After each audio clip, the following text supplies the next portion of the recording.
Sometimes you got to cast some junk. Attempt 1, attempt 2,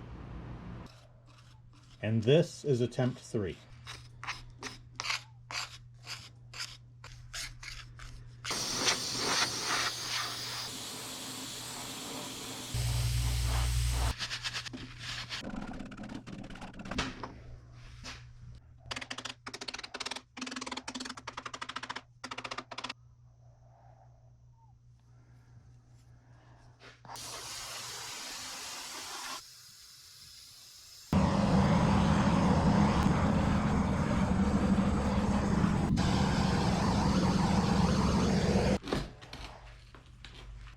Got a propeller.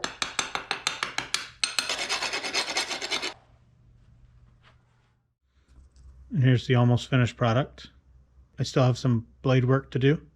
After I'm done with the blades, I'm going to take it to the machine shop and finish the hub. Make sure the blades are all the same length and give it a quick balance.